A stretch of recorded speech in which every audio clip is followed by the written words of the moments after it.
somehow. Hello? Is anyone there? Jeremy, where are you? I'm stuck in the mud and the bayou is taking me. Jeremy?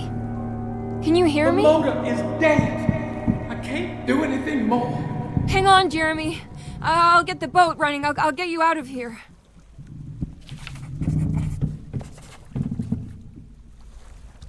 John Marcus died at Derceto of the Spanish flu. Emily stopped visiting him because she didn't want to see him waste away. She adopted a lie because it felt better. Emily hated the pathetic man that passed away in Derceto, but she was very proud of the man she made up.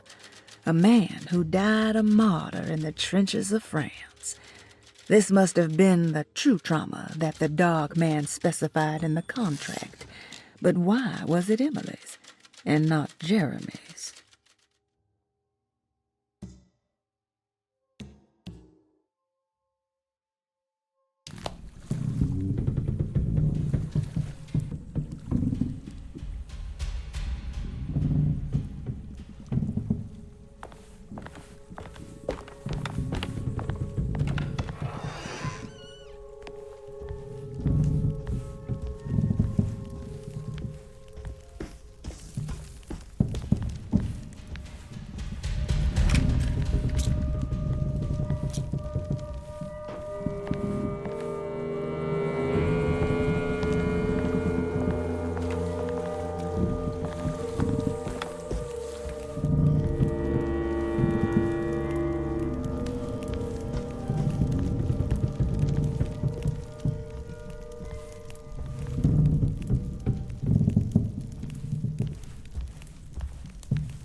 The boat is run aground, crashed right into the bayou.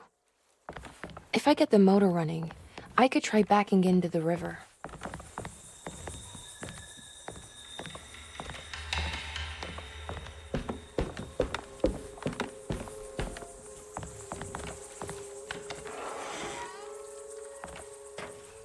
Jeremy, where are you?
The winch seems to be powered by electricity. Maybe I can find a way to turn it on.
I can break this.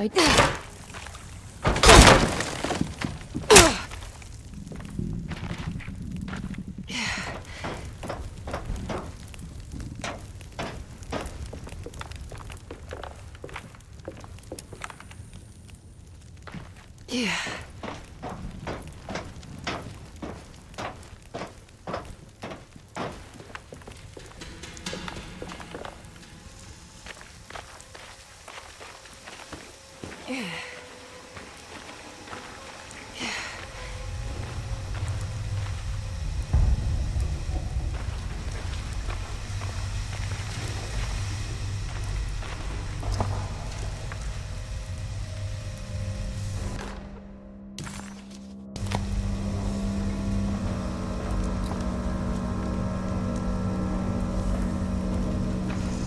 I think it just needs fuel to run.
Jeremy? Are you ready to tell me what's happening?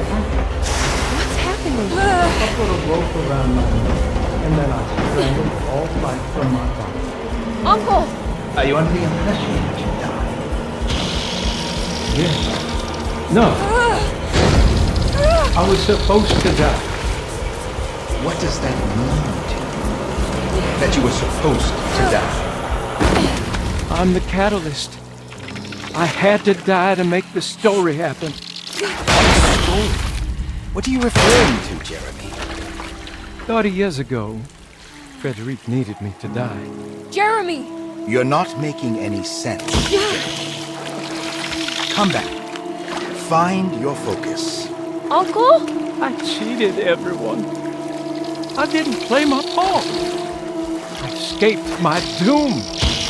Destiny! Again, find your focus.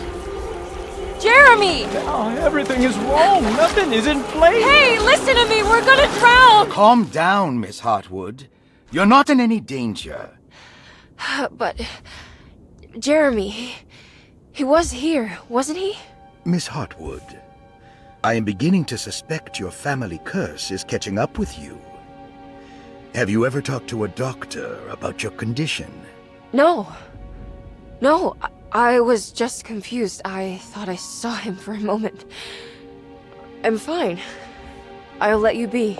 Miss, I want you to know I'm here to help, if you need me.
Miss Hartwood, lock the door, will you? I'd rather not run into dear Dr. Gray if I can help it.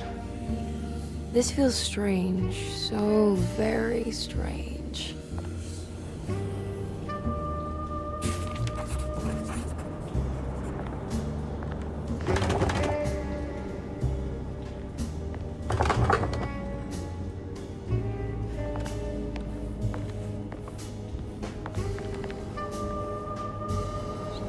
You okay? This place? It's like something from my childhood. It's just a private study of a very peculiar man.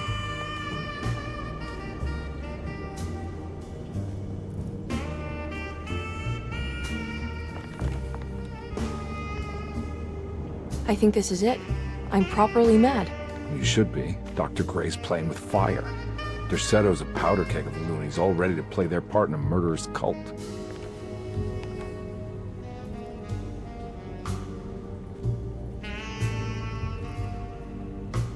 I'm trying to say I've lost my mind, Detective. The Hartwood curse has caught up with me. I'm sure you're exaggerating. Try to focus on whatever you've been doing. Right. Breaking the Dark Man's contract. Does it even matter anymore?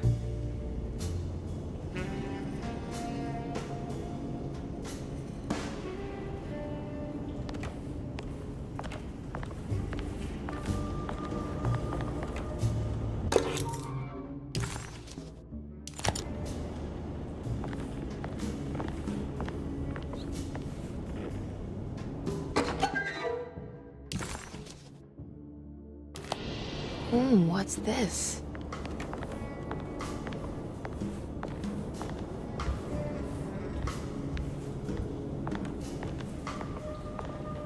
There's a book missing.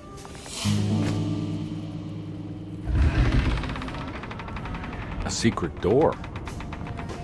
Looks like it. Careful. Let me go first.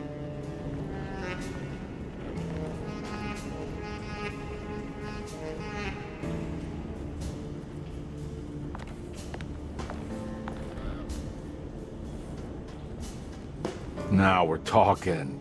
Great job, Emily.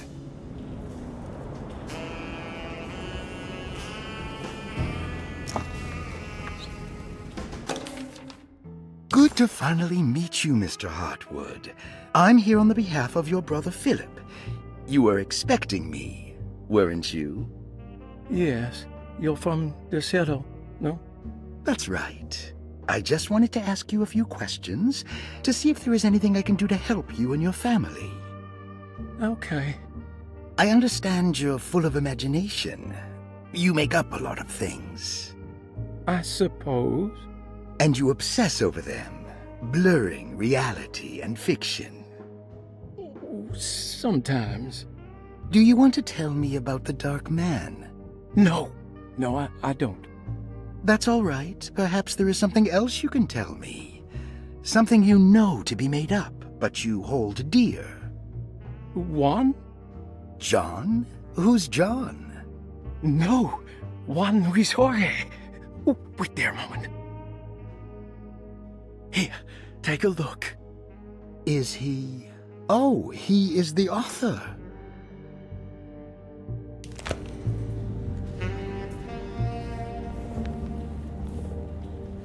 Found anything?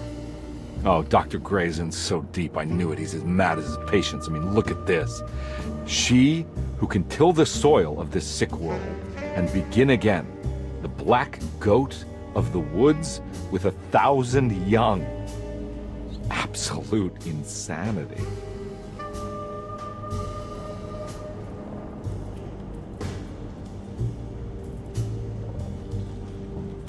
I have the strangest sensation that this is somehow Jeremy's room. What? No. This is Dr. Gray's private quarters.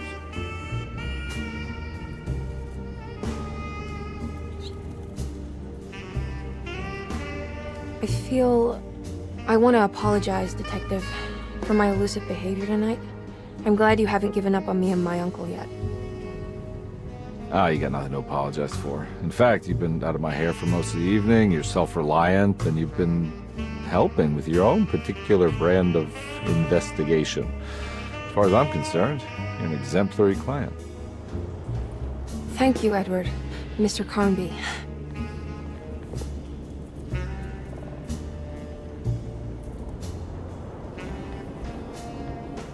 This has something to do with the numbers for the talisman. The Snake Dagger, a monograph by Yael Klein. In Ludwig Prin's book on pagan rituals called The Mystery of the Grave, as translated by Nicholas Vachy, there are several references to a sacrificial dagger called the Snake Dagger. It has long been thought of as a poor translation of the original text, that it would be more appropriate with worm dagger from the Latin vermis cultrum. This seems natural following the recent consensus that the original title of Prin's book, De Vermis Mysteris, should literally translate to the mystery of the worm. However, this would take away from Vachy's great effort at translating the underlying meaning of the words and revealing several cultural beliefs.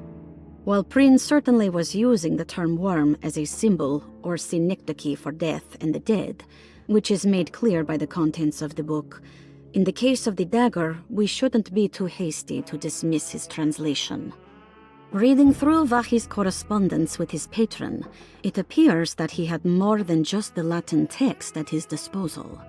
Vahi had dug up Prin's living relatives and uncovered several cross-referenced historical texts and an actual snake dagger. The dagger was dated to the early Middle Kingdom of Egypt and had such a clear shape of a wave that Vahi considered calling it the sinusoidal blade. Knowing the full story, it seems prudent that he chose to translate it as snake and not worm. There are several reasons why this choice of word helps us understand the pagans that Prin's book attempts to describe.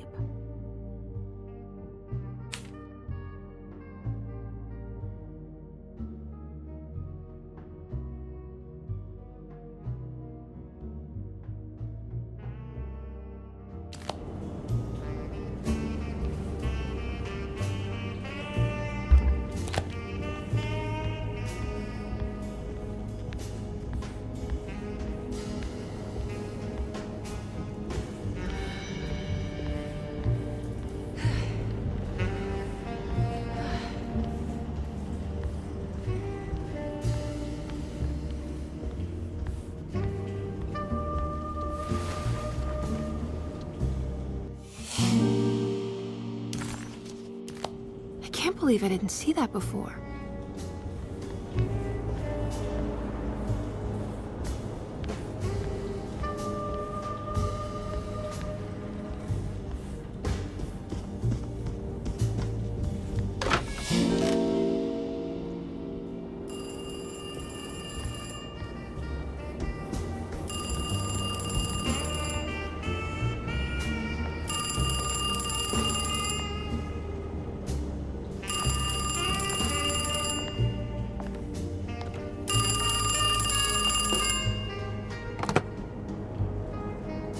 Hello? Who's there? Jeremy? Jeremy is with the Dark Man. You can't save him. Jeremy is with the Dark Man? Where? Who is he? What is the Dark Man? The Hartwood curse. He will come for you too.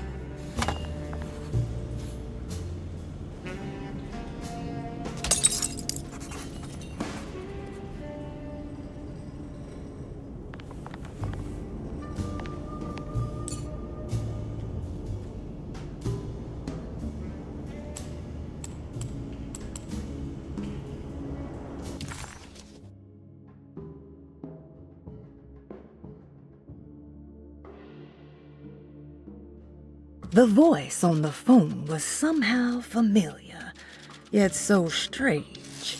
Who was that?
You heard the telephone ring, right? No, the telephone's cut off.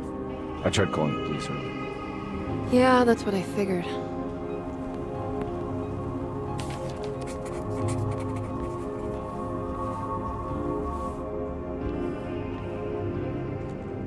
Hey, Mr. Carnby? What? Nothing, right? It's a closet? That's right, Detective. I'll see you later. I have to finish this. You're going inside the closet? I know what it looks like, but I can't explain it, much less justify it. All right. You do what you have to do, miss. Goodbye, Detective.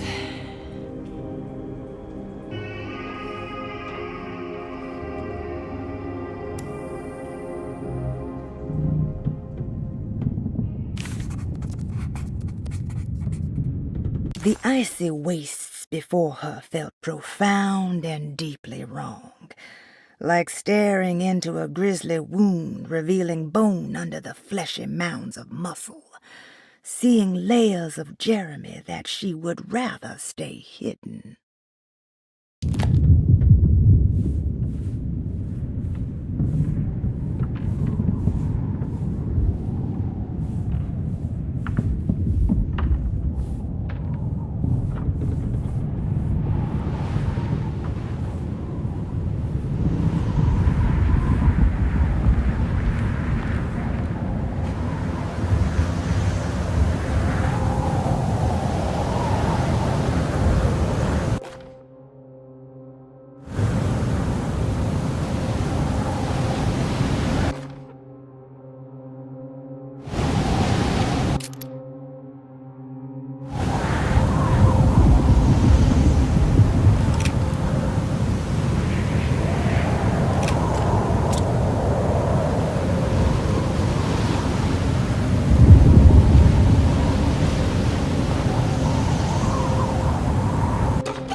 We found the ancient stellarium perched on a cliff facing the Arctic Ocean after a day of sailing due north of the Eskimo encampment.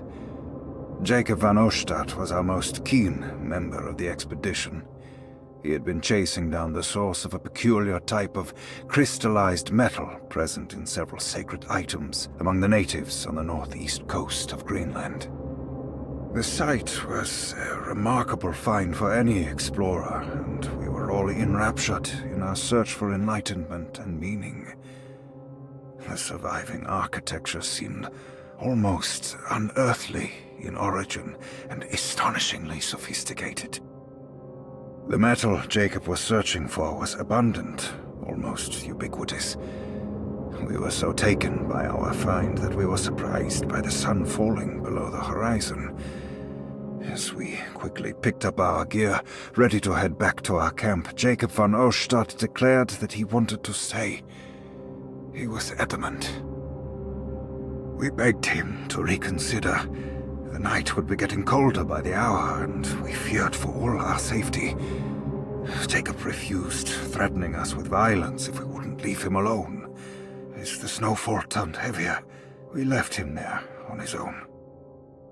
The next day, the weather became worse, and we had to spend hours enforcing our shelter as our tents became increasingly useless. The group had written off Jacob, thinking he must be dead.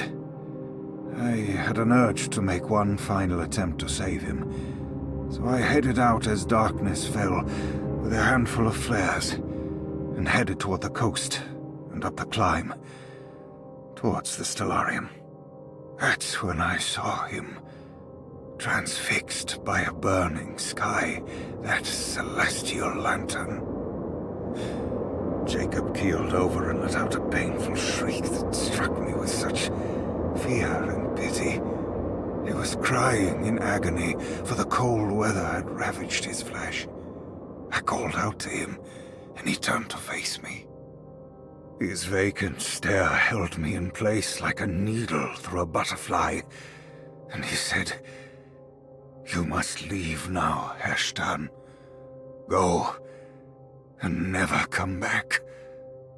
And so I left.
What do you want? Emily, you should not have come. Hey, we can talk about this. It's too late for that.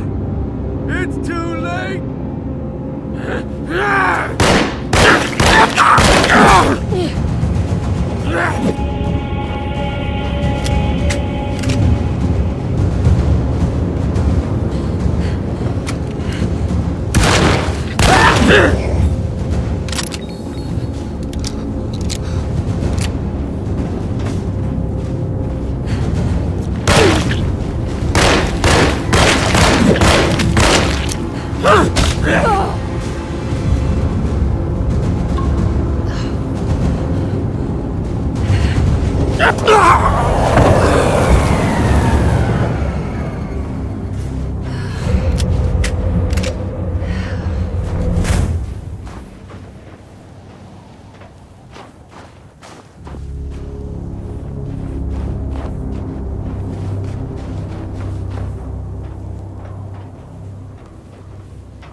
Is going to be in the middle of your existence, Jeremy.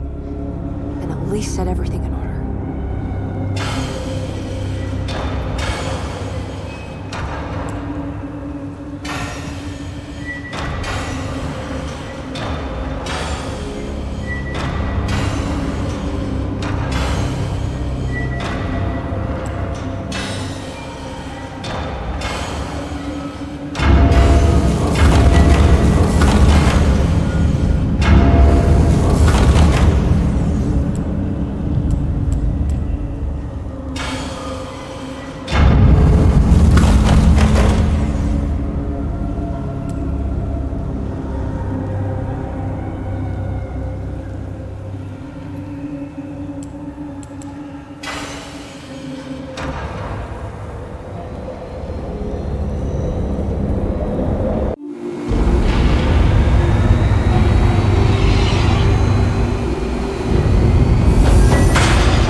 did everything you wanted to break the pact. What else can I do? Wait, it did work. That's why you're coming after me. You're in my head now. In that case, I hope you enjoy your stay. Emily, stop! Don't worry. We got you.